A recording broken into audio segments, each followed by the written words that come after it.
ഞാൻ ഈശോയുമായിട്ട് ഈശോയുടെ ചെറുപ്പം മുതലേ ഈ ഒരു ബന്ധമുണ്ട്. ഞാൻ ഈശോയുടെ സുനുവ ഈ സെക്കൻഡിൽ പ്രാർത്ഥിച്ചിട്ട് വേണ്ടിക്കൊണ്ട് പറഞ്ഞു, മോളെ നിന്നെ ഈശോ വിളിക്കുന്ന വിവാഹ ജീവിതത്തിലേക്കാണ്. നിങ്ങളൊരു കാര്യം ചെയ്യണം, ഇന്ന് മുതൽ നീ നിന്റെ ജീവിത പങ്കാളിക്ക് വേണ്ടി മക്കൾക്ക് വേണ്ടി പ്രാർത്ഥിക്കണം. അപ്പൊ എനിക്ക് 15 വയസ്സാണ്. അന്ന് അച്ഛൻ എനിക്ക് തന്ന പ്രയർ കാർഡായി. ഇനി എന്നു തന്നെ എന്ന് പറയുമ്പോൾ ഞാൻ എല്ലാവരും തലകുനിച്ച് നിൽക്കുമ്പോൾ ഞാൻ എന്റെ വയറിലേക്ക് കൈവച്ചിട്ട് പ്രാർത്ഥിക്കും, എന്റെ ഈശോ എനിക്ക് വിശുദ്ധരായി ഒരു ജീവനുണ്ട്. ആ ജീവൻ കൊടുക്കാൻ പറ്റിയ ഏറ്റവും മഹത്വമുള്ളത് പരിശുദ്ധവുമായിട്ടുള്ളത് പരിശുദ്ധ കുർബാനയാണെന്ന് എനിക്കൊരു വലിയ ഒരു ബോധ്യം എനിക്കുണ്ടായിരുന്നു.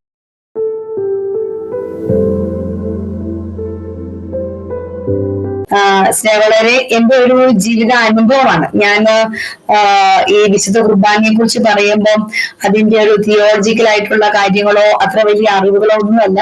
എന്റെ അനുഭവമാണ് നിങ്ങളുടെ മുമ്പിൽ ഒരു പാഠപുസ്തകം പോലെ നിങ്ങളുടെ മുമ്പിൽ വെക്കുന്നത്. എനിക്ക് 55 വയസ്സുണ്ട്, 3 മക്കളാണുള്ളത്. 2 ആൺകുട്ടി ഒരു മോളുമാണുള്ളത്. എന്റെ ജീവിതത്തിൽ വിശുദ്ധ കുർബാനയോട് ചേർന്ന് ജീവിച്ച് ആനന്ദത്തിൽ ജീവിക്കുന്ന ഒരു വ്യക്തിയാണ് ഞാൻ.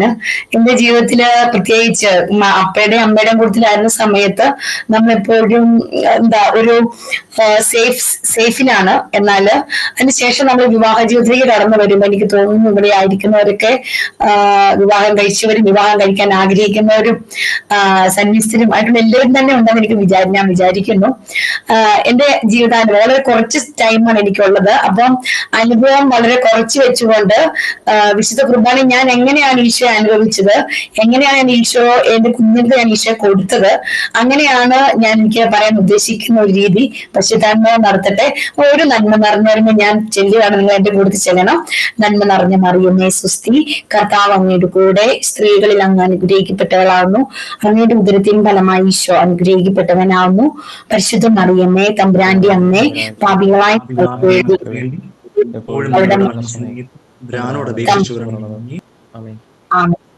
സ്നേഹമുള്ളവരെ, ഞാന് പഠനത്തില് അത് ഐക്യു എന്നുള്ള ആളൊന്നുമല്ല.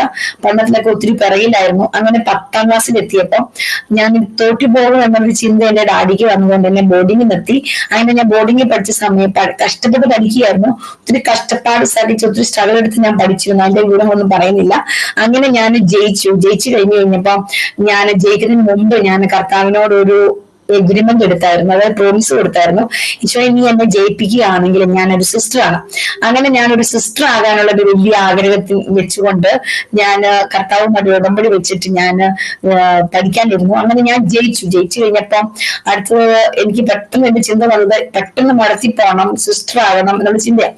അപ്പൊ അങ്ങനെ ഞാൻ വീട്ടിൽ വന്ന ഡാഡിയോട് പറഞ്ഞു. ഡാഡി അന്നേരം സമ്മതിച്ചു.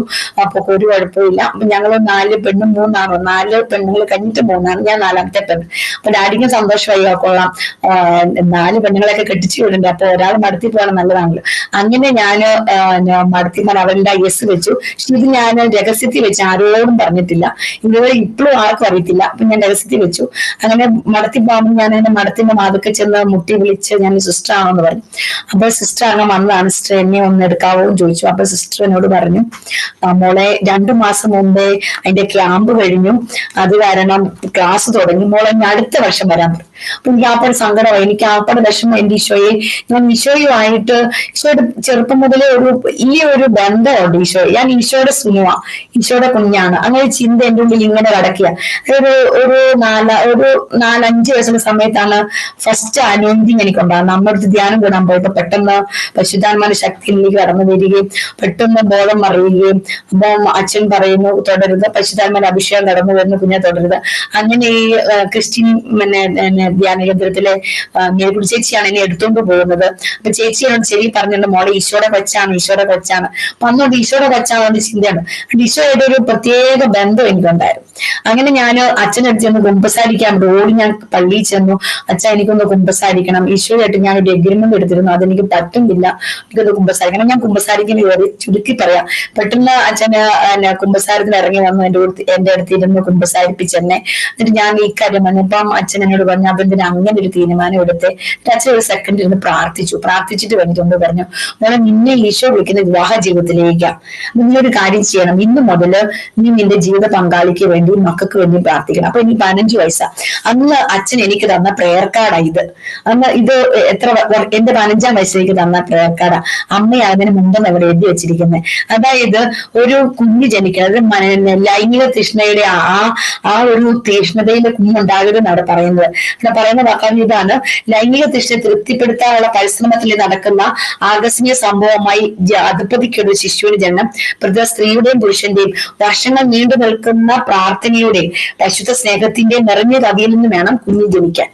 ഇങ്ങനെ 15 വയസ്സുകാരി എന്റെ കയ്യിൽ ഈ പ്രേയർ കാർഡ് വന്നിട്ട് എന്നോട് പറഞ്ഞു, മോളെ നിന്നോട് ഞാൻ ഒറ്റ കാര്യം പറയുന്നുള്ളൂ, നീ എല്ലാ ദിവസവും വിശുദ്ധ കുർബാനയിൽ പോകണം, ഈ പ്രേയർ കാർഡ് കൊണ്ടുപോകണം, പുസ്തകത്തിനകത്ത് വെക്കണം, എന്നിട്ട് ഈ പ്രേയർ കാർഡ് കുർബാനയ്ക്ക് മുമ്പേ നീ ചെല്ലണം, നിന്റെ പങ്കാളിയെ സമർപ്പിക്കണം, നിനക്കുണ്ടാകുന്ന കുഞ്ഞുങ്ങളെ സംബന്ധിച്ച് വിശുദ്ധ കുർബാന നീ പ്രാർത്ഥിക്കണം. സ്നേഹം അങ്ങനെ ഞാൻ 10 വർഷം പ്രാർത്ഥിച്ചു. വിശുദ്ധ കുർബാന ജീവിത പങ്കാളിക്ക് ഞാനൊരു പ്രീ ഡിഗ്രി കഴിഞ്ഞ ഒരു പ്രായം ഇട്ട് ഏകദേശം എന്നെക്കാൾ ഒരു 2-3 വയസ്സ് മുമ്പിലിട്ട് ഞാൻ ഒരു വ്യക്തിക്ക് വേണ്ടി പ്രാർത്ഥിച്ചു തുടങ്ങി. അങ്ങനെ കുർബാനയെ സമർപ്പിച്ചു. പരിശുദ്ധാത്മാവേ നീ എന്നുള്ളി തന്നെ എന്ന് പറയുമ്പോൾ ഞാൻ എല്ലാവരും തല കുനിച്ച് നിൽക്കുമ്പോൾ ഞാൻ എന്റെ വയറിലേക്ക് കൈവച്ചിട്ട് പ്രാർത്ഥിക്കും, എന്റെ ഈശോയെ എനിക്ക് നീ വിശുദ്ധരായി കുഞ്ഞുങ്ങളെ തരണം. ഞാൻ എല്ലാ കാര്യങ്ങളും എനിക്ക് എന്തൊക്കെ കുറവുണ്ടായിരുന്നു അതെല്ലാം നെഗറ്റീവുള്ള കാര്യമാണ് ഞാൻ ചോദിച്ചത്. പഠിക്കാനുള്ള ബുദ്ധി വേണം, കഴിവ് വേണം, നല്ല നിറം വേണം, എന്തെല്ലാം ചോദിക്കാം അതെല്ലാം ഞാൻ ചോദിച്ചു. ഭൗതികവും ആത്മീയവുമായ എല്ലാ കാര്യങ്ങളും കുഞ്ഞുങ്ങൾക്ക് വേണ്ടി ഞാൻ ചോദിച്ചു. അങ്ങനെ 10 വർഷത്തിന് ശേഷം കല്യാണം കഴിക്കുന്നു. കല്യാണം കഴിച്ച് ഞാൻ പ്രതിക്കാലത്താണ് എത്തുന്നത്. അന്ന് ഞാൻ ഈശോട് കല്യാണം ആലോചിച്ചുകൊണ്ട് ഞാൻ പറഞ്ഞ 2-3 കാര്യങ്ങൾ. ഒന്ന്, പള്ളി അടുത്തായിരിക്കണം. അതായത് പള്ളിയിൽ മണി കൊട്ടുമ്പം എനിക്ക് എന്റെ വീട്ടിൽ ഇരുന്ന് കേൾക്കണം. എനിക്ക് ഈശോയെ പള്ളി മണി അടിച്ച ആ ഓരോ യാമങ്ങൾ ബെല്ലടിച്ചുമ്പോൾ എനിക്കത് കേൾക്കണം, ഈശോയെ ഓർക്കാൻ. അങ്ങനെ ഞാൻ അത് ആഗ്രഹിച്ചു. രണ്ടാമത് ആഗ്രഹിച്ചത് എനിക്ക് വീട്ടിൽ ഒത്തിരി ആളുകൾ വേണം. മൂന്നാമത് ഞാൻ ആഗ്രഹിച്ചത് അപ്പനും അമ്മയും ഉള്ള വീടായിരിക്കണം, മാറി താമസിക്കത്തക്ക രീതിയിലുള്ള വീട് വരരുത്, അപ്പനും അമ്മയും എന്റെ വീട്ടിൽ എന്നും ഉണ്ടായിരിക്കണം. അങ്ങനെ ചെയ്ത് ഈ 3 കാര്യം കർത്താവ് എനിക്ക് സാധിച്ചു തന്നു. വിശുദ്ധ കുർബാനയ്ക്ക് ഏറ്റവും അടുത്ത് ഒരു 4 മിനിറ്റ് നടന്നാൽ മതി വീട്ടിൽ പള്ളിയിൽ ചെല്ലാൻ. അത്ര അടുത്ത് എനിക്ക് പള്ളി കിട്ടി. വിശുദ്ധ കുർബാന ചേർന്ന് അപ്പം വീട്ടിലാണെങ്കിൽ ഹസ്ബൻഡിനോട് ഞാൻ പറഞ്ഞു, എനിക്ക് ഇങ്ങനെ ഒരു ആഗ്രഹമുണ്ട്, എല്ലാ ദിവസവും വെയിലിൽ സംബന്ധിക്കാൻ വലിയൊരു ആഗ്രഹമാണ്, എന്റെ നിയോഗമാണ്, എനിക്ക് പറ്റത്തില്ല. അങ്ങനെ രാവിലെ ഹസ്ബൻഡ് ജോലിയാണ്, അതായത് രാവിലെ റാന്നിയിൽ ഒത്തിരി ദൂരം 2 മണിക്കൂർ ബസ് യാത്ര. അപ്പൊ നേരത്തെ കറിയും ഭക്ഷണം എല്ലാം ഉണ്ടാക്കി പൊതിയെല്ലാം കെട്ടി വെച്ചിട്ട് ഞാൻ പള്ളിയിൽ പോയിട്ട് തിരിച്ചു വരും. അങ്ങനെ ഏകദേശം 95 എന്റെ കല്യാണം, 97 മൂത്ത മോൻ ജനിക്കുന്നത്. ഈ കുഞ്ഞുങ്ങളെ ഞാൻ ഉദരത്തിൽ സ്വീകരിക്കുമ്പോൾ എനിക്കറിയാം ഈ കുഞ്ഞിനെ എനിക്ക് കൊടുക്കാൻ പറ്റുന്ന ഏറ്റവും പ്യൂർ ആയിട്ടുള്ള, ഞാൻ കഴിക്കുന്നതും ഞാൻ കാണുന്നതും ഞാൻ കേൾക്കുന്നതും എല്ലാം വിഷമയമാണ്, ആത്മാവിനെ നിഗണിക്കുന്നതാണ്, അല്ലെങ്കിൽ വിശുദ്ധി ഇല്ലാത്ത കൂടുതൽ ഒത്തിരി കാര്യങ്ങളാണ് ഞാൻ ഈ ലോകത്ത് സ്വീകരിക്കുന്നത്. എന്നാൽ ഈ കുഞ്ഞിന് കൊടുക്കാൻ പറ്റിയ ഈ ലോകത്ത് എന്റെ ഉദരത്തിൽ ഒരു ജീവനുണ്ട്. ആ ജീവന് കൊടുക്കാൻ പറ്റിയ ഏറ്റവും മഹത്വമുള്ളത് പരിശുദ്ധവുമായിട്ടുള്ളത് പരിശുദ്ധ കുർബാനയാണെന്ന് എനിക്കൊരു വലിയ ഒരു ബോധ്യം എനിക്കുണ്ടായിരുന്നു. അതുകൊണ്ട് വിശുദ്ധ കുർബാനയെ ഞാൻ പങ്കെടുക്കും. വിശുദ്ധ കുർബാന ഏറ്റവും ഫ്രണ്ടിൽ പോയി നിന്നിട്ട് വിശുദ്ധ കുർബാനയുടെ ഓരോ ഭാഗങ്ങളും കുഞ്ഞിന് ഞാൻ പറഞ്ഞു കൊടുക്കും. ഇത് നിങ്ങൾ ശ്രദ്ധിക്കണം, എങ്ങനെയാണ് വിശുദ്ധ കുർബാനയിൽ പങ്കെടുക്കേണ്ടതെന്ന്. ഇത് ഇപ്പം ഈ കേൾക്കുമ്പോൾ നിങ്ങൾക്ക് അത് മനസ്സിലാകും. സിമ്പിളാണ്, വളരെ സിമ്പിൾ ആയിട്ടാണ് പറയുന്നത്. ഒരു അമ്മ മക്കൾക്ക് പറഞ്ഞു കൊടുക്കുന്നത് പോലെ വളരെ സിമ്പിൾ ആയിട്ട്, വലിയ പഠനമൊന്നും ഇല്ലാതെ അങ്ങനെ ചിന്തിച്ചാൽ മതി. അതായത് ഞാൻ വിശുദ്ധ കുർബാനയിൽ ഇങ്ങനെ പറഞ്ഞു, ഞാൻ ഒരു വീട്ടിൽ നിന്ന് പറിച്ച് വേറെ വീട്ടിലേക്ക് നട്ടതാ. അപ്പൊ ശരിക്കും ഒരു ചെടി പറിച്ച് നടുമ്പോൾ ഒത്തിരി അതൊന്ന് പിടിച്ച് വന്നെങ്കിൽ കുറച്ച് കൂടുതൽ പരിയാളനയും കുറച്ച് കൂടുതൽ വെള്ളവും കുറച്ച് തണലും ഒക്കെ വേണം. അപ്പൊ അത് പിടിച്ചു വരാൻ ഭയങ്കര പാട് വരും. എന്ന് പറഞ്ഞാൽ തന്നെ എന്റെ ജീവിതത്തിൽ ഒത്തിരി സ്ട്രഗിൾ ഉണ്ടായിരുന്നു. വീട്ടിൽ കടന്നു വരുമ്പോൾ ഒത്തിരി അഡ്ജസ്റ്റ് ചെയ്യാനുള്ള ബുദ്ധിമുട്ടുകളുണ്ടായിരുന്നു. അപ്പൊ ഒത്തിരി സങ്കടങ്ങളും ഒറ്റപ്പെടലുകളും ഒക്കെ ഉണ്ടായിരുന്നു. ഹസ്ബൻഡ് രാവിലെ ജോലിക്ക് പോകും, പിന്നെ രാത്രി 8:30 വരുള്ളൂ. അപ്പൊ ഒത്തിരി ഒറ്റപ്പെടലുകളും ഒക്കെ അങ്ങനെയൊക്കെ ഉണ്ടായിരുന്നു. ഒത്തിരി സങ്കടങ്ങളൊക്കെ ഉണ്ടായിരുന്നു. അപ്പൊ ഈ കുഞ്ഞെന്റെ ഉദരത്തിൽ കിടപ്പുണ്ട്, സങ്കടങ്ങളും കുറയുണ്ട്, ബുദ്ധിമുട്ടുകളുണ്ട്, വീഴ്ചകളുണ്ട്, ഇതെല്ലാം ജീവിതത്തിൽ സംഭവിച്ചുകൊണ്ടായിരിക്കുന്നത്. അപ്പൊ ഞാൻ ഈ വിശുദ്ധ കുർബാനയിൽ വൈദികൻ ഈ അൽത്താരവീതി മാറി കടന്നു വരുമ്പോൾ ഞാൻ കുഞ്ഞിനോട് പറയും, കുഞ്ഞെ ഇതാ സ്വർഗത്തിന്റെ വാതിൽ തുറന്നു, നമ്മുടെ രക്ഷ ഈശോ ഇതാ കടന്നു വരിക. കുഞ്ഞെ ഞാൻ ഇങ്ങനെ വിശുദ്ധ കുർബാനയിൽ ലൈവായിട്ട് ഞാൻ ഈശോയുടെ ഒപ്പം ഈ കുഞ്ഞിനോട് ചേർന്ന് വിശുദ്ധ കുർബാന അർപ്പിക്കുക. അതായത് നമുക്കറിയാം അൽത്താര സങ്കീർത്തിയിൽ നിന്ന് വൈദികൻ ആ സ്ഥാന വസ്ത്രങ്ങളൊക്കെ അണിഞ്ഞ് നേരെ വരുന്ന മധുബഹയിലോട്ടാണ്. അതായത് മധുബഹ എന്ന് പറഞ്ഞ സ്വർഗത്തിന്റെ പ്രതീകമാണ്. ആ സ്വർഗത്തിൽ വന്ന് കുമ്പിട്ട് പിന്നെ ഇറങ്ങി വരുന്നത് വൈദികനല്ല, ഈശോയാണ്. ഈശോ ഇറങ്ങി വരിക. ഈശോ ആ അതായത് സ്വർഗത്തിൽ നിന്ന് ആ ബേമയിൽ ഒരു മേശ കിടപ്പുണ്ട്, നിങ്ങൾക്കറിയാം മേശയുണ്ട്. ആ മേശ എന്ന് പറയുന്നത് ഗാഗുൽത്തയാണ്. ഈശോ മരിച്ച് അടക്കപ്പെട്ട സ്ഥലം ഗാഗുൽത്തയാണ്. അപ്പൊ നിങ്ങൾ ഓർക്കണം, ഇങ്ങനെ കടന്നു വരുന്ന സമയത്ത് ഞാൻ കുഞ്ഞിനോട് ഇതെല്ലാം പറഞ്ഞു കൊടുക്കുക. കുഞ്ഞോട് ഈശോ ഇതാ വരുന്ന മോനെ കുഞ്ഞെന്ന് വിളിച്ച് ഇങ്ങനെ പറഞ്ഞു കൊടുക്കുക. അങ്ങനെ പറഞ്ഞു കൊടുത്ത വൈദികൻ വന്ന് നിന്ന് നിൽക്കുമ്പോൾ അമ്മ പെസഹ തിരുനാളിന് പാട്ട് പാടും. അപ്പൊ ഞാൻ എന്റെ കൊച്ചിനോട് ഞാൻ പറയും, കുഞ്ഞെ നമ്മളിപ്പോ എവിടെയാണെന്നറിയാമോ? നമ്മളിപ്പോ സിഗൻ ഉട്ശാലയില് ഈശോയുടെ കൂടെ നമ്മൾ അന്ത്യ അത്താഴ വേലയിൽ ഇരിക്കുകയാണ്. ഈശോ നമ്മോട് പറയുന്നത് എല്ലാ ദിവസവും വിശുദ്ധ കുർബാന അർപ്പിക്കണമെന്ന ഇതിന്റെ ഓർമ്മയ്ക്കത് അനുരഞ്ജിതരായിട്ട് എല്ലാവരുമായിട്ട് സ്നേഹത്തിലായിക്കൊണ്ട് ഈ വിശുദ്ധ കുർബാന അർപ്പിക്കാൻ ഈശോ പറയുന്നത്. എന്നിട്ട് അന്നാ പെസഹ തിരുനാളിന് അത്യുന്നതങ്ങളുടെ ദൈവത്തിന് സ്തുതി എന്ന് പറയുമ്പോൾ ഞാൻ പറയും, കുഞ്ഞെ നമ്മളിപ്പോ എവിടാന്നറിയാമോ? നമ്മളിപ്പോ ബദ്ലഹേമിലെ കാലിത്തൊഴുത്തില് ഉണ്ണീശോയെ കണ്ടോണ്ട് നമ്മൾ നിൽക്കുക. നമുക്ക് കുമ്പിട്ട് ആരാധിക്കണം. അങ്ങനെ ഈശോയെ ആരാധിച്ച് അവിടെ നിൽക്കുകയും മാലാഖമാരുടെ ഒപ്പം നമ്മളും ഉണ്ട്. അങ്ങനെ ആ കുഞ്ഞിന് ഇത് പറഞ്ഞു കൊടുക്കും. അതിനുശേഷം തൊട്ടടുത്ത് സ്വർഗ്ഗസ്നാപിതാവേ, അതായത് ഈശോ സ്വർഗത്തിൽ നിന്ന് വന്നത് മധുബകയിലൂടെ നമ്മൾ കണ്ടു ഈ രീതി മാറി ഈശോ സ്വർഗത്തിൽ നിന്ന് കടന്നു വന്നു. എന്തിനാ? എന്റെ രക്ഷയ്ക്ക് വേണ്ടി, എന്റെ സങ്കടത്തിന് ഉത്തരത്തിന്, എന്റെ എല്ലാ കാര്യങ്ങൾക്കും എന്നെ സഹായിക്കാൻ, എന്റെ കൂടെ നിൽക്കാൻ ഈശോ ഇതാ സ്വർഗത്തിൽ നിന്ന് ഭൂമിയിലേക്ക് വന്നിരിക്കുന്നു. അപ്പൊ ഇതാരാ നമുക്ക് തന്നെ? അപ്പനല്ലേ? നമ്മുടെ അപ്പയ സ്വർഗത്തിരിക്കുന്ന നമ്മുടെ അപ്പയാണ് നമുക്ക് ഈശോയെ തന്നത്. അപ്പോൾ ഈശോയെ നമ്മൾ എന്നാ ചെയ്യണം? ആ അപ്പനെ നമ്മൾ ഈശോയോടൊപ്പം നിന്ന് നമ്മൾ ഉറക്കെ വാഴ്ത്തി സ്തുതിക്കണം. അപ്പൊ ഈശോ പഠിപ്പിച്ച പ്രാർത്ഥനയാണ് സ്വർഗസ്ഥനായി ഞങ്ങളുടെ പിതാവേ എന്നുള്ള പ്രാർത്ഥന. അപ്പം ഈശോയോടൊപ്പം നിന്നുകൊണ്ട് നമ്മൾ ഉറക്കെ പ്രാർത്ഥിക്കണം, സ്വർഗസ്ഥനായ പിതാവേ അങ്ങയുടെ നാമം പൂജിതമാണ്, ഞങ്ങളുടെ രാജ്യം വരണേ, അങ്ങ് പരിശുദ്ധൻ പരിശുദ്ധൻ പരിശുദ്ധൻ. ഇത് മലാഖമാരോടൊപ്പമാ. പരിശുദ്ധൻ എന്ന് ആലപിക്കുന്ന ആരാ? മലാഖമാർ. അപ്പൊ നമുക്കറിയാം ഇതിനു മുമ്പ് തൊട്ട് ചിന്തിക്കുന്ന ഒരു കാര്യം കൂടി ഉണ്ട്. ഇതൊന്ന് ബ്രേക്ക് നിർത്തിയിട്ട് ഞാൻ അങ്ങോട്ട് പോവുകയാണ്. ഹെബ്രായരുടെ ലേഖനം 11-ാം അധ്യായം. ഒന്നും നിങ്ങൾ ബൈബിൾ ഉണ്ടെങ്കിൽ എടുക്കുക. നമുക്കറിയാം, നമ്മൾ ദേവാലയത്തിൽ പ്രവേശിക്കുമ്പോൾ നമ്മൾ എന്താണ് നമ്മുടെ മനസ്സിലേക്ക് വരേണ്ടതെന്ന് നമ്മളൊന്ന് ചിന്തിച്ചിട്ട് വേണം ദേവാലയത്തിലേക്ക് വരാൻ. ബലിയർപ്പിക്കാൻ പോകുമ്പോൾ നമ്മൾ എവിടെയാണ് നിൽക്കുന്നത്, നമ്മുടെ ഒപ്പം ആരൊക്കെയുണ്ട്, സമൂഹം മാത്രമല്ല അവിടെ കടന്നു വരുന്ന ആരൊക്കെയാണെന്ന് ഹെബ്രായരുടെ ലേഖനം 11-ാം അധ്യായത്തിൽ വ്യക്തമായിട്ട് എഴുതിയിട്ടുണ്ട്. അത് വായിച്ച് അത് മനനം ചെയ്ത്, അല്ലെങ്കിൽ ആ ഒരു ബോധ്യത്തോടെയാണ് ദേവാലയത്തിൽ പ്രവേശിക്കുന്നെങ്കിൽ സ്നേഹമുള്ളവരെ, നമ്മൾ അപ്പോൾ നമ്മുടെ ശരീരവും മനസ്സും എല്ലാം വേറെ ലെവലിലേക്ക് നമ്മൾ മാറും. ഹെബ്രായരുടെ ലേഖനം 11-ാം അധ്യായത്തില് ഇപ്രകാരമാണ് പറയുന്നത്. 12-ാം അധ്യായമാണ്. 12-ാം അധ്യായത്തില് 20 മുതലുള്ള വാക്യങ്ങൾ ഒന്ന് ശ്രദ്ധിച്ചു നോക്കണം. മലയെ സമീപിക്കുന്ന ഒരു മൃഗമാണെങ്കിൽ പോലും അതിനെ കല്ലെറിയുന്ന എന്ന കൽപ്പന അവർക്ക് ദുസ്സഹമായിരുന്നു. ഞാൻ ഭയം കൊണ്ട് വിറയ്ക്കുമെന്ന് മോശ പറയത്തക്ക വിധം അത്ര ഭയങ്കരമായിരുന്നു ആ കാഴ്ച. അതായത് മോശ ഈശോയെ ദൈവത്തെ കണ്ട കാര്യമായി പറയുന്നത്. അപ്പോൾ പറയുകയാണ്, ഇപ്പോൾ ഈ ഭൂമിയിലെ വിശുദ്ധ കുർബാന നടക്കുന്ന ദേവാലയമാണ്, അല്ലെ ബലിയർപ്പിക്കുന്ന സമയമാണ് ഇവിടെ നമുക്ക് കാണാൻ പറ്റേണ്ടത്. അതായത് ഞാൻ ഭയം കൊണ്ട് വിറയ്ക്കുന്നു എന്ന് പറയത്തക്ക വിധം അത്ര ഭയങ്കരമായിരുന്നു ആ കാഴ്ച. എവിടെയാണ് നമ്മൾ എത്തുന്നത്? സിയോൻ മലയിലേക്ക്. അതായത് വിശുദ്ധ കുർബാന അർപ്പിക്കുമ്പോൾ നമ്മൾ ശരിക്കും നമ്മുടെ ഇടവപ്പള്ളിയിലല്ല, നമ്മൾ ശരിക്കും ആ സ്വർഗീയ ജെറുസലേമിലാണ്. ആ കർത്താവിന്റെ ബലിയർപ്പണം നമ്മൾ സിയോൻ മലയിലാണ് നമ്മൾ എത്തുന്നത്. അപ്പൊ സ്വർഗീയ ജെറുസലേമിലാണ് നമ്മൾ എത്തുന്നത്. അപ്പോൾ നമ്മൾ ഇടവക ദേവാലയത്തിലെ അല്ല. അങ്ങനെ ചിന്തിക്കണം. നമ്മൾ ഈശോയുടെ ബലിയർപ്പണത്തിൽ, അതായത് ഈശോയുടെ മിശിഹാ രഹസ്യം നമ്മൾ പങ്കുചേരുക. ആ ബലി പൂർത്തിയായത് അവിടെയാ. ആ പീഡാനുഭവം, ആ സങ്കടങ്ങളും ദുഃഖങ്ങളും വേദനകളും രക്തച്ചൊരിച്ചിലും ഒക്കെ നടന്നവിടെ. അപ്പൊ അവിടെയാണ് നമ്മളായിരിക്കേണ്ടത്. അപ്പൊ ഇവിടെ പറയുകയാണ്, സിയോൻ മലയിലേക്കും ജീവിക്കുന്ന ദൈവത്തിന്റെ നഗരമായ സ്വർഗീയ ജെറുസലേമിലേക്കും അസഖ്യ ഭൂതന്മാരുടെ സമൂഹത്തിലേക്കുമാണ് നിങ്ങൾ വന്നിരിക്കുന്നത്. നമ്മൾ ബോധ്യപ്പെടുത്തുക, നമ്മൾ പറയുകയാണ്, സ്ലീഹ പറയാണ്, നിങ്ങൾ വന്നിരിക്കുന്നത് എവിടെയാണ്? ഇങ്ങനെ ഇത്രയും ആളുകളുടെ ഇടയിലേക്ക്, ദൂതന്മാരുടെ സമൂഹത്തിലേക്കാണ്, സ്വർഗീയ ജെറുസലേമിലേക്കാണ്, പിന്നെ സ്വർഗത്തിൽ പേരെഴുതിക്കപ്പെട്ടിരിക്കുന്ന ആദിജാതരുടെ സമൂഹത്തിലേക്കാണ്, സഭയിലേക്കാണ്, എല്ലാവരുടെയും ദൈവമായ നയാദിന്റെ മുമ്പിലേക്കാണ്, പരിപൂർണരാക്കപ്പെട്ട നീതിമാന്മാരുടെ ആത്മാക്കളുടെ അടുത്തേക്കാണ്, പിന്നെയോ പുതിയ ഉടമ്പടിയുടെ മധ്യസ്ഥനായ യേശുവിന്റെ ശബ്ദത്തിലേക്കും ആബേലിന്റെ രക്തത്തെക്കാൾ ശ്രേഷ്ഠമായവ നമുക്ക് വാഗ്ദാനം ചെയ്യുന്ന അതാ ഈശോയുടെ രക്തം. വിശുദ്ധ കുർബാന അർപ്പിക്കപ്പെടുന്ന ആ രക്തം ആബേലിന്റെ രക്തത്തെക്കാൾ ശ്രേഷ്ഠമായവ നമുക്ക് വാഗ്ദാനം ചെയ്യുന്ന ആ രക്തത്തിലേക്കുമാണ് നമ്മൾ വന്നിരിക്കുന്നത്. സ്നേഹമുള്ളവരെ, ഈ ഒരു ഇതൊക്കെ എന്റെയൊക്കെ ചിന്തയിൽ ഞാനൊക്കെ കുർബാന പുസ്തകം അത് എഴുതി വെക്കും. കുർബാനയ്ക്ക് ചെന്ന് കയറുമ്പോൾ ജസ്റ്റ് ഇത് വായിക്കും. ആ വായിക്കുമ്പോഴേ അഭിഷേകം ഇങ്ങോട്ട് കടന്നു വരും. കാരണം യാതൊരു യോഗ്യതയില്ലല്ലോ നമുക്ക് മനുഷ്യരെ നമ്മൾ ഒരിക്കലും അപൂർണര, എപ്പോഴും അപൂർണര, എപ്പോഴും പാപത്തേക്ക് ചായി ഓരോ നിമിഷം നമ്മൾ വീഴ്ചയിലേക്ക് പോകുന്നത്, എപ്പോഴും നമ്മൾ വീഴും. ആ അയോഗ്യരായ നമ്മളെ യോഗ്യതയുള്ളവരുടെ കൂടത്തിൽ കൊണ്ട് നിർത്തിയിരിക്കുക. അപ്പൊ നമ്മൾ എത്ര ഭക്തിയോടെ ആയിരിക്കണം ഈ വിശുദ്ധ കുർബാന നമ്മൾ പങ്കെടുക്കേണ്ടത്.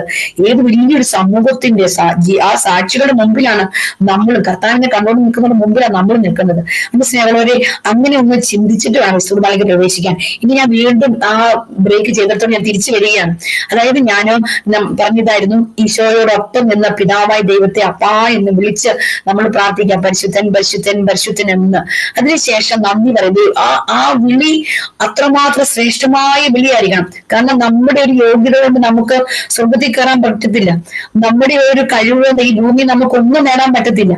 സ്വർഗം തരുന്നതാണ് നമ്മൾ ഈ ലോകത്ത് ജീവിക്കുന്നത്. അല്ലാതെ നമുക്ക് സ്വന്തമായിട്ട് ഒന്നും നമുക്ക് ഈ ലോകത്ത് സ്വീകരിക്കാൻ പറ്റത്തില്ല. അപ്പോൾ സ്നേഹമുള്ളവരെ, അതിനുശേഷം നമ്മൾ അത്രമാത്രം തീഷ്ണതയോടെ ആ അപ്പനെ കണ്ടുകൊണ്ട് വേണം നമ്മൾ നന്ദിയുള്ള ഹൃദയത്തോടെ അപ്പനെ കണ്ടുകൊണ്ട് ഈ സ്വസ്ഥയിടാവെ ചെല്ലണം. അതിനുശേഷം സങ്കീർത്തനങ്ങളാണ്. ഈ സങ്കീർത്തനങ്ങളിലേക്ക് പോകുമ്പോൾ അവർക്ക് നമ്മൾ കുർബാനയിലെ ഈ സങ്കീർത്തനം എന്താ? പ്രാർത്ഥന പുസ്തകം, ഈശോയുടെ പ്രാർത്ഥന പുസ്തകമായിരുന്നു സങ്കീർത്തനങ്ങൾ. അപ്പോൾ ഈ സങ്കീർത്തനങ്ങളില് ഈശോ നമുക്കറിയാം, സുവിശേഷത്തിലേക്ക് നോക്കുമ്പോൾ ഇല്ല, നമ്മള് ദർശനങ്ങൾ കിട്ടിയ പല പുസ്തകങ്ങളോടൊക്കെ നോബേശ്വരന്റെ കണ്ണുകളിലൂടെ ഇങ്ങനെയൊക്കെ കുറെ പുസ്തകങ്ങളുണ്ട്. ഇതൊക്കെ വായിക്കുമ്പോഴൊക്കെ പറയാം, ഈ ശിഷ്യന്മാരോട് നടക്കുമ്പോഴും ഇവരിങ്ങനെ സങ്കീർത്തനങ്ങൾ പാടി ദൈവത്തെ പാടി സ്തുതിച്ച് ഇങ്ങനെ ആഹ്ലാദിച്ച് ഭയങ്കരം ഒരു അന്വേഷിങ്ങിലാണ് ഇവര് നടന്നു പോകുന്നത്. ഇവര് ഈശോടൊപ്പം എല്ലാവരും ദൈവത്തെ പാടി സ്തുതിച്ചുകൊണ്ട് ഇങ്ങനെ കൂട്ടുകാരെ പോലെ ഇവർ നടക്കുക. ശരിക്കും ഈ സങ്കീർത്തനങ്ങൾ പാടുമ്പോ ഈ കൂട്ടുകാരനായ ഈശോടൊപ്പം നമ്മളും ആ ജെറുസലേമിന്റെ വീതികളിലൂടെ ശിഷ്യന്മാരോടൊപ്പം നമ്മളും ഉണ്ടെന്ന് ഞാൻ വിചാരിക്കണം. ഇത് പാടുമ്പോൾ നമ്മളും വളരെ സന്തോഷത്തോടെ നമ്മൾ ആ പ്രാർത്ഥന, ആ പാട്ടുകളൊക്കെ പാടണം. സങ്കീർത്തനങ്ങൾ അത് പാടുന്നത് ആ സന്തോഷത്തോടെ, ആ ഹൃദയം നിറഞ്ഞ ഈശോടൊപ്പം നടക്കുന്ന നമ്മൾ ചിന്തയോടെ നമ്മൾ ചെല്ലണം. അപ്പൊ അങ്ങനെ ഈശോടൊപ്പം ഇങ്ങനെ സഞ്ചരിക്കുകയാണ് നമ്മൾ. അങ്ങനെ സഞ്ചരിച്ച് നമ്മൾ സർവാധിപനാം കർത്താവേ എന്നുള്ള പ്രാർത്ഥനയിലേക്ക് എത്തും. അപ്പൊ അതിനൊക്കെ മുമ്പ് നിങ്ങൾ ശ്രദ്ധിക്കണം, ഈ വൈദികൻ ചെല്ലുന്ന പ്രാർത്ഥനകളും നമ്മൾ ശ്രദ്ധാപൂർവം ചെല്ലണം. അത് മാത്രമല്ല, നമ്മുടെ കണ്ണ് എപ്പോഴും ഈ വൈദികരിലായിരിക്കും, അതായത് ഈശോയിലായിരിക്കും. അവർ എന്തൊക്കെയാണ് ചെയ്യുന്നത്, എന്തൊക്കെ ചെയ്യുന്നുണ്ട്, എല്ലാ പ്രതികൾക്കും അർത്ഥമുണ്ട്. അതുവഴി എല്ലാ ഈശോയുടെ സ്നേഹം നമ്മുടെ ഹൃദയത്തിലേക്ക്, ഹൃദയത്തെ അങ്ങോട്ട് നിറയ്ക്കും. നിറയ്ക്കും. ഇപ്പൊ തൊട്ട് തന്നെ നമ്മള് സങ്കടം കൊണ്ട് നമ്മുടെ കണ്ണ്, സന്തോഷം കൊണ്ട് നമ്മുടെ കണ്ണൊക്കെ നിറയാൻ തുടങ്ങും. കാരണം യോഗ്യതയില്ലാത്ത നമ്മൾ കുർബാനയിൽ ഇങ്ങനെ കർത്താവ് നമ്മളിങ്ങനെ ചേർത്ത് പിടിക്കുന്ന കാണുമ്പോൾ നമുക്കിങ്ങനെ ഭയങ്കരമായിട്ട് നമ്മളെ ഇല്ലാണ്ടായി പോകുന്ന ഒരു അവസ്ഥയിലേക്ക് വരും. മനസ്സിലാവുന്നവർ, ഇങ്ങനെ നമ്മൾ സങ്കീർത്തനം കഴിഞ്ഞ് സർവാധിപന വരുമ്പോൾ ശരിക്കും നമ്മൾ എവിടെ നിൽക്കുന്നത്? യോർദാൻ നദിയുടെ കരയിൽ ഈശോയുടെ മാമോദീസ സ്വർഗം തുറക്കപ്പെടുകയാണ്. പിതാവ്, പുത്രൻ, പരിശുദ്ധാത്മാവ്. അവിടെ സ്വർഗം തുറക്കുന്ന വിധി മാറുന്നു. പിതാവ് നമുക്ക് കാണാൻ പറ്റും, സ്വർഗത്തിൽ പിതാവ്, പുത്രൻ അവിടെയുണ്ട്, പരിശുദ്ധാത്മാവിന്റെ സ്വരം. അപ്പൊ നിങ്ങൾ നോക്കിയേ, നമ്മൾ അപ്പൊ നിൽക്കുന്നുണ്ട് നമ്മൾ യോർദാൻ നദിക്കരയിൽ ഈശോയുടെ മാമോദീസ അവിടെ നമ്മൾ നിൽക്കുക. അപ്പൊ നമ്മുടെ മാമോദീസ നമ്മൾ ഓർക്കണം. ആ സമയത്ത് നമ്മളിലേക്ക് പരിശുദ്ധാത്മാവിന്റെ ശക്തി കടന്നു വരുന്നത്, പിതാവായി ദൈവത്തെ കാണാൻ പറ്റുന്നത്, പുത്രനെ കാണാൻ പറ്റുന്നത്, പിതാവിന്റെ സ്വരം കേൾക്കാൻ പറ്റുന്നത്, ഇങ്ങനെ ഒരു വലിയ സന്തോഷത്തിലേക്ക്, അതായത് പിതാവിനെയും പുത്രനെയും പരിശുദ്ധാത്മാവിനെയും ഒന്നിച്ച് ത്രിത്വൈക ദൈവത്തെ ഒരുമിച്ച് കാണാൻ പറ്റിയ ആ വലിയ സന്തോഷത്തില് ഈ സർവാധിപന പാടി തലകുനിച്ച് ആ കർത്താവിന് മുന്നിൽ കണ്ടുകൊണ്ടുള്ള ആ തലകുനിക്കലായിരിക്കണം. അതായത് എന്താണെങ്കിലും അത് ഹൃദയത്തിൽ നിന്നാണ് വരേണ്ടത്, ചുമ്മാ അതിർത്തിൽ നിന്ന് വരരുത്. എന്ത് പ്രാർത്ഥിച്ചാലും എന്ത് പറഞ്ഞാലും അത് ഹൃദയത്തിൽ നിന്ന് വരണം. ഹൃദയത്തിൽ നിന്ന് വരുമ്പോഴാണ് അത് സ്വർഗം സ്വീകരിക്കുന്നത്. അങ്ങനെ നമ്മൾ സർവാധിപന കഴിഞ്ഞിട്ട് ഈ പിതാവിനെയും പുത്രനെയും പരിശുദ്ധാത്മാവിനെയും കണ്ടൊരു സന്തോഷമുള്ള നമുക്ക് ആ സ്വർഗം തുറന്ന് അത് കാണാനുള്ള ഒരു ഭാഗ്യം. നല്ല ലൈറ്റൊക്കെ ദേവാലയത്തിലേക്ക് നോക്കുമ്പോൾ നല്ല പ്രകാശമായിരിക്കും അവിടെ, അല്ലെ? അപ്പൊ നമ്മുടെ ഹൃദയം പ്രകാശിക്കുക. എന്നിട്ട് നമ്മൾ എന്നാ ചെയ്യുന്നത്? ഈ സന്തോഷത്തിൽ നമ്മൾ ത്രിത്വൈക ദൈവത്തെ പാടി സ്തുതിക്കുക. പരിപാവന സർവേശ, അല്ലെ? ആ പാട്ട് പാടി നമ്മൾ കർത്താവിനെ സ്തുതിക്കുക. അതിനുശേഷം ആ വചന ശുശ്രൂഷയിലേക്ക് ഞാൻ പെട്ടെന്ന് പറഞ്ഞു, നിങ്ങൾ ഈ കൂടുതൽ ഇങ്ങനെ ഓർത്ത് വന്നോണം. വചന ശുശ്രൂഷയിലേക്ക് പോവുക. ശരിക്കും വചനം എടുക്കാൻ പോവുകയാണ്. വൈദികൻ ആൾക്കാരയിലേക്ക് പോകുന്നു. അവിടെ നിന്ന് വചനം എടുത്തൊരു വലിയ പ്രദക്ഷിണം. അതാണ് രണ്ടാമത്തെ പ്രദക്ഷിണം. ആദ്യം മധുബകയിൽ നിന്ന് സങ്കീർത്തിയിൽ നിന്ന് അച്ഛൻ മധുബകയിൽ കയറി ഈശോ വരുന്ന ഒരു പ്രദക്ഷിണമുണ്ട് ശുശ്രൂഷയോടൊപ്പം. രണ്ടാമത്തെ പ്രദക്ഷിണം എന്ന് പറയുന്നത് ഈ ഈശോയെ ചെന്ന് അതായത് വചനം എടുത്തുകൊണ്ടുവന്ന് മുഖം മറച്ച് ഇറങ്ങി വരുന്ന ഒരു പ്രദർശനമുണ്ട്. അതായത് ഹല്ലേലൂയ പാടി സ്തുതിക്കുക. അപ്പൊ നമ്മൾ ഒരു ആഘോഷത്തിൽ പങ്കെടുക്കുക. ഈശോ വരുന്നു, ഈശോടൊപ്പം വലിയ ആഘോഷത്തിൽ. അപ്പൊ നമ്മൾ ഉറക്കെ നല്ല ശക്തമായിട്ട് ഉച്ചത്തിൽ നമ്മൾ ഹല്ലേലൂയ ഉറക്കെ പാടണം. ആ ഒരു സന്തോഷം, ഈശോ ഇറങ്ങി വരുന്ന ആ പ്രദർശനത്തിൽ നമ്മളും ഉണ്ട്, ആ വലിയൊരു പ്രദർശനം നമ്മളും ഉണ്ട്. ആ പ്രദർശനം നമ്മൾ പങ്കെടുത്തുകൊണ്ട് ഉറക്കെ പ്രാർത്ഥന. സ്നേഹമുള്ളവരെ, അവിടെ നമ്മൾ ഈ മിശിഹ രഹസ്യമാണ് നമ്മൾ ഇതിനകത്ത് അനുസ്മരിക്കുന്നത്. അപ്പൊ ഇതെല്ലാം മിശിഹയുടെ കാര്യങ്ങളാണ്. ശരിക്കും പറഞ്ഞാൽ സഭ നമുക്ക് നൽകുന്ന ഒരു വലിയ ആനുകൂല്യമുണ്ട് കേട്ടോ. അതെന്ന് വെച്ചാൽ ഈ മിശിഹ രഹസ്യം എന്ന് പറയുന്നത് ഒറ്റ പ്രാവശ്യമല്ല, ഈ കുർബാനയിൽ ഒരു 4-5 സ്ഥലത്ത് നമുക്ക് ഈ മിശിഹ രഹസ്യത്തെ കാണാൻ പറ്റും. എങ്കിൽ മാത്രമേ ഇത് കാണാൻ പറ്റുന്നില്ല എങ്കിൽ നമ്മുടെ കുർബാനയ്ക്ക് അർത്ഥമില്ല, നമ്മുടെ കുർബാന അത് സ്വീകാര്യമല്ല.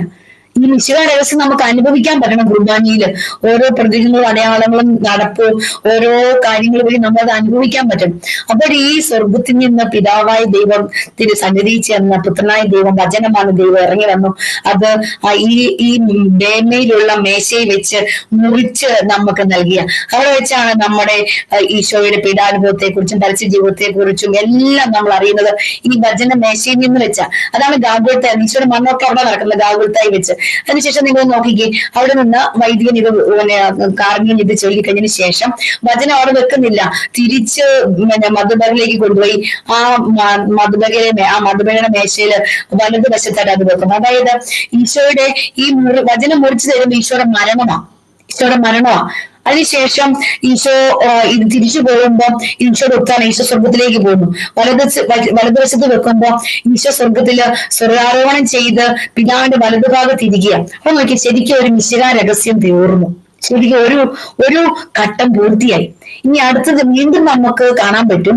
അതായത് ആ സമയത്ത് വൈദികൻ വചനം അവിടെ വെച്ചിട്ട് ഡെസ്കസിൽ 2 സൈഡിലേക്കും പോകും. ഈ സമയത്ത് ശുശ്രൂഷികൾ ചെല്ലുന്നത്. ഈ സമയത്താണ് നമ്മുടെ നിയോഗങ്ങൾ വേണേൽ നമുക്ക് പറയാൻ പറ്റുന്ന ഏക സ്ഥലം ഇവിടെ വേറെ ഒരിടത്തും കൂടിയാണ്.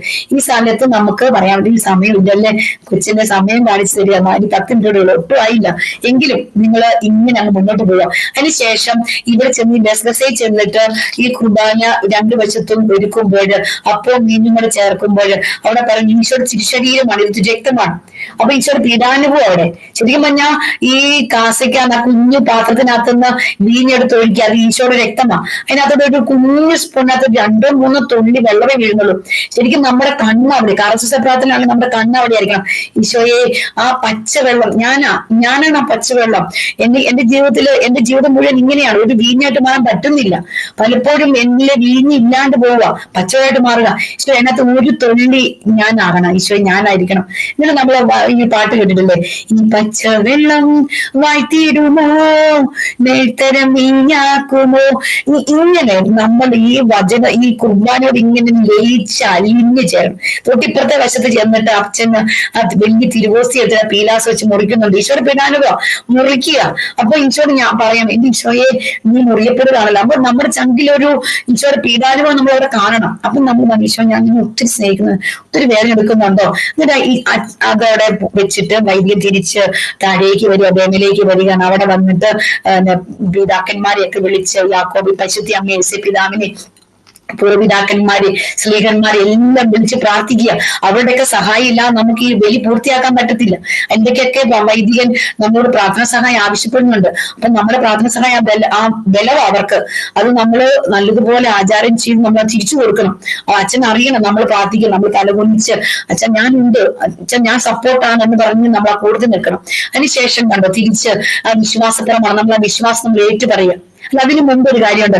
അതിനുശേഷം മാംസ സ്വീകരിച്ചവരും ജീവനകത്ത് മുതിരായിരുന്നു ശുശ്രൂഷ പറഞ്ഞു കഴിയുമ്പോൾ വൈദ്യം മേളിലേക്ക് പോയിട്ട് ആ 2 വശത്തു നിന്നും ആ ഒരു വലിയൊരു പ്രദക്ഷിണം, അതായത് 3ാമത്തെ പ്രദക്ഷിണമാണ്. അപ്പൊ ഈശോയുടെ പീഡാസഹനമാണ്. അത് നമ്മൾ കാണണം. ഈശോ കുരിശുമൊക്കെ ഈശോണ്ട് ആർക്ക് വേണ്ടിയിട്ടാ? എനിക്ക് വേണ്ടിയിട്ട് വീണ് കർത്താവ് എത്രയോ പ്രാവശ്യം മുട്ടടിച്ച് വീണു. അപ്പൊ അവിടെ ശരിക്കും ഒരു വേറോനികയായിട്ട് ഞാൻ മാറണം, ഒരു ശിമ്യോനായിട്ട് ഞാൻ മാറണം. കർത്താവിന്റെ മുഖം ഒപ്പാൻ, ആ ദേഹത്തൊന്ന് തൂത്തു കൊടുക്കാൻ നമുക്ക് തയ്യാറാകണം. ആ സമയം നമ്മൾ ഈശോയുടെ പീഡാനുഭവ വേളയിലൂടെ ആ ഗാഗുൽത്തരയ്ക്കുള്ള ആ കാൽവരി യാത്രയിൽ നമ്മൾ പങ്കെടുക്കുക. അത് നമ്മൾ മനസ്സിൽ കണ്ട് നമ്മൾ കർത്താവിനെ, അല്ലാതെ നമ്മൾ കല്ലെറിയുന്ന ആളായിട്ട് മാറരുത്.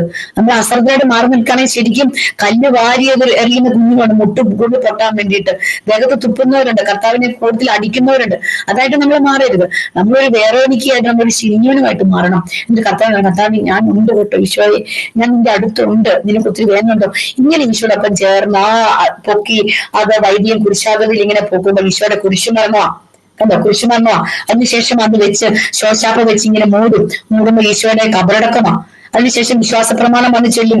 നമ്മൾ ആ വിശ്വാസ പ്രമാണം ചെല്ലുമ്പോൾ അഭിമാനത്തോടെ ശക്തമായിട്ട് നമ്മളത് ലൈവ് കണ്ടുകൊണ്ട് വേണം നമ്മളത് ചെല്ലാൻ.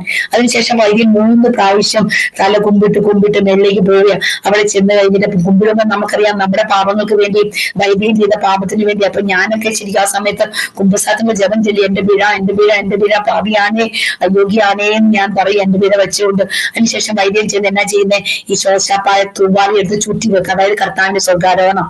മനസ്സിലായോ? അപ്പൊ കണ്ടില്ലേ, ഒരു 2ാമത്തെ ഘട്ടം പൂർത്തിയായി.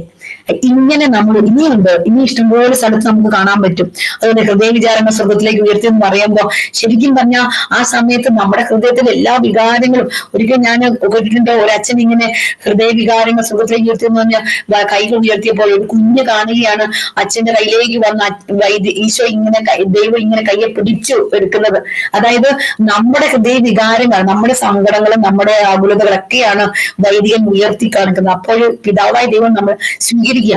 അപ്പൊ നമ്മൾ നമ്മുടെ ഹൃദയത്തിൽ നൊമ്പരങ്ങളൊക്കെ ആ സമയത്ത് ഓർത്ത് അതിലേക്ക് ചേർത്ത് വെക്കണം. അതിനുശേഷം ഓശാന പാടുക അല്ലെ. ആ സമയത്ത് ആ ജെറുസലേം വീതിയിൽ ഉറക്കെ ഓശാന പാടുന്ന കൂടുതൽ നമ്മൾ വേണമെന്ന് വിചാരിച്ചുകൊണ്ട് ആ ഒന്നാം ഉച്ചസ്വരത്തിലൊന്നും നമ്മൾ ഏറ്റവും തീക്ഷ്ണമായിട്ട് അത് കണ്ട് ലൈവായിട്ട് ഈശോടൊപ്പം ആ കഴുതപ്പുറത്ത് നടക്കുമ്പോൾ ആ പുറകെ നമ്മൾ വേണമെന്ന് വിചാരിച്ച് നല്ല ഉറക്കെ ആസ്വദിച്ച് കുർബാനയിൽ പങ്കെടുക്കണം. അതിനുശേഷം ഈശോയുടെ വചനങ്ങൾ അൾത്താരയിൽ വാഴ്ത്തി വിധിച്ച ആ സമയത്ത് എന്റെ ഈശോയെ ഞാൻ അങ്ങ് ഒത്തിരി സ്നേഹിക്കുന്നുണ്ട്, ഈശോയെ പാപി എന്റെ മേൽ കരുണയായിരിക്കണേ.